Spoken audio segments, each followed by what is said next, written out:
자, 이번에는 돈이 흐르는 스토리, 돈맥을 좀 짚어보는 시간입니다. 글로벌 ETF 동향을 통해서 투자 아이디어를 좀 얻어보려고 하는데요. 이 글로벌 ETF 수익률을 통해서 거시경제의 흐름을 파악하고 돈이 몰리는 투자 산업을 자세히 챙겨보겠습니다. 한국투자신탁운용 ETF 마케팅부 강재웅 부장과 함께합니다. 어서 오세요. 안녕하세요.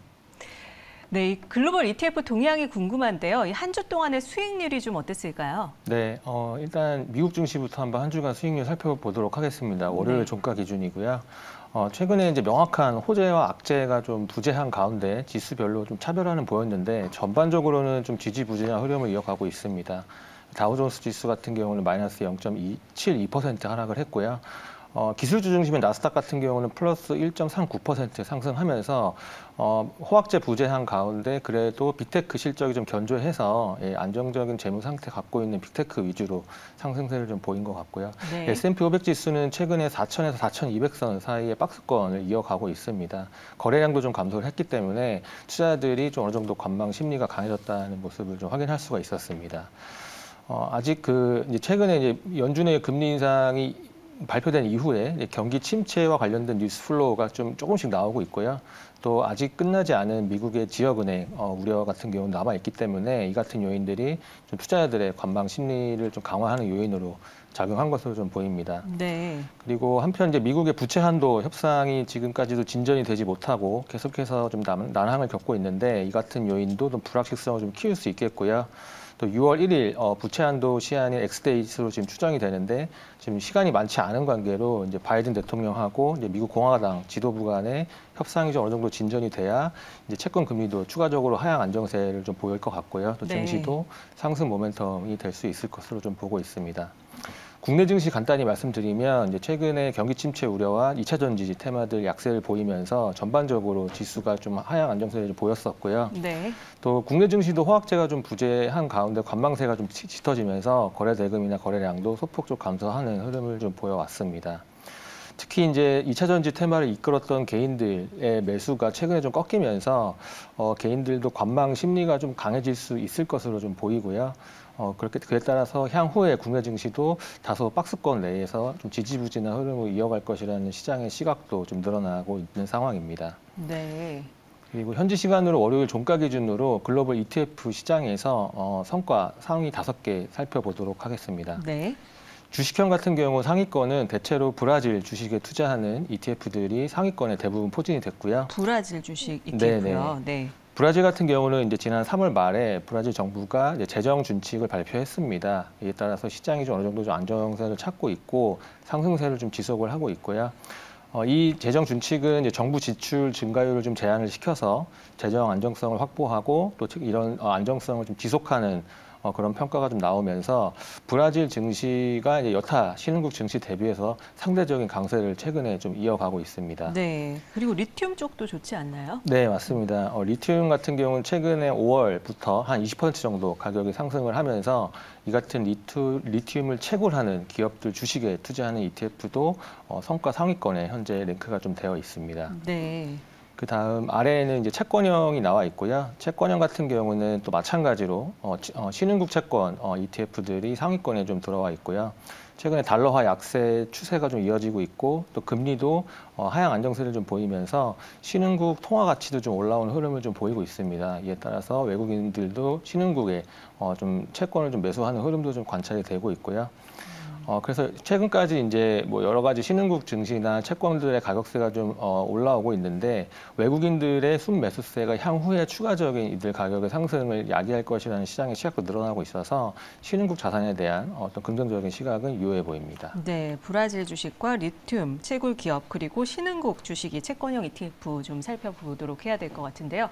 이 글로벌 ETF 한 주 동안의 자금 동향은 좀 어땠을까요? 네, 이제 월요일 종가 기준으로 글로벌 ETF 시장의 이제 자산 군별로 자금 동향 살펴보도록 하겠습니다. 일단 전체 합계로 봤을 때는 81억 달러 규모의 순매수가 유입이 되었습니다. 이 규모는 상대적으로 과거에 비해서 좀 높은 순매수 유입이었고요. 네. 특히 이 81억 달러 중에 77억 달러가 채권형 ETF로 순유입이 돼서 채권이 전체적인 자금 유입을 견인했다 이렇게 평가할 수가 있겠습니다. 77억 달러가 채권만. 네, 맞습니다. 네. 그래서 채권 중에서 어떤 채권 쪽으로 유입이 된다라고 살펴보면 이제 국채 쪽, 그리고 국채 회사채 전반적으로 들어가는 종합채권 ETF, 그다음에 하이힐드 회사채 이렇게 순유입을 좀 보였고요. 반대로 최근에 이제 물가 지표가 좀 둔화가 되면서 이 물가와 연동되는 채권이 있습니다. 그래서 물가 연동 채권 같은 경우는 소폭 순유출 흐름을 좀 보여왔습니다. 네. 주식 같은 경우도 아주 소폭이지만 한 5억 달러 정도의 순유입은 있었고요. 특히 이제 대형 성장주나 유럽 주식 쪽은 순유입을 좀 보였었는데 아무래도 은행 관련 우려가 미국 내에 아직 남아 있기 때문에 미국의 금융주 ETF 같은 경우는 순유출 흐름을 좀 보였었습니다. 네. 그래서 순유입과 순유출 상위 5개 ETF들을 살펴보도록 하겠습니다. 먼저 미국의 대형주 지수인 S&P 500 지수 추종 ETF에서는 한 51억 달러 정도 규모의 순유입이 좀 보였었고요. 네. 또 시총 규모와 상관없이 고르게 투자하는 토탈 주식시장 ETF 같은 경우도 12억 달러의 순유입을 좀 보였었습니다.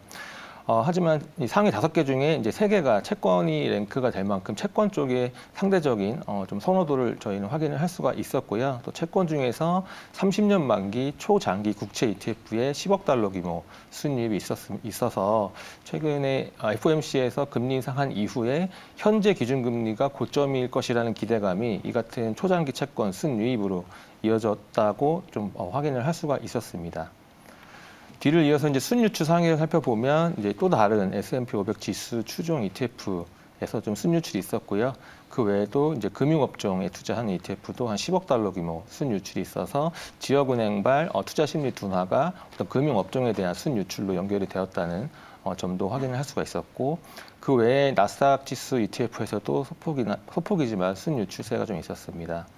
그래서 전반적으로 자금 유출 동향을 살펴보면 이제 채권 선호 현상이 두드러졌다라는 좀 점을 말씀드릴 수 있고요. 아까 말씀드렸듯이 5월 FOMC의 25bp 금리 인상 이후에 현재 기준금리가 이제 앞으로 좀 유지가 되다가 향후에 하락할 것이라는 어떤 금리 정점 기대감이 최근에 채권 어떤 선호 현상을 좀 더 가속화시켰다 이렇게 좀 평가를 하고 있고, 특히나 이 30년 초장기 국채 ETF 같은 경우는 연초 이후 현재까지 대략 80억 달러 정도 규모의 순유입이 있었습니다. 유입 강도로 봤을 때는 30% 정도 규모로 굉장히 높은 수준이고요.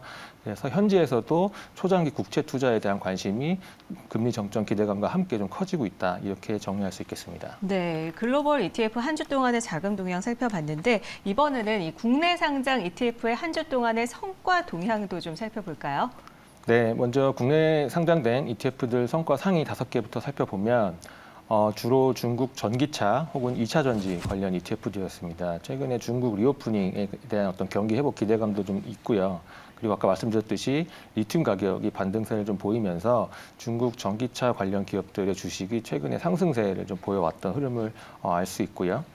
그 외에도 이제 미국의 빅테크에 투자하는 ETF도 여전히 견조한 실적 영향의 상승세를 좀 기록을 했고, 2차 전지 테마가 좀 꺾이면서 코스닥 시장들이 약세를 보였고, 그에 따라서 코스닥에 반대에 베팅하는 코스닥 인버스 ETF도 한 주간 상승 흐름을 좀 보였었습니다.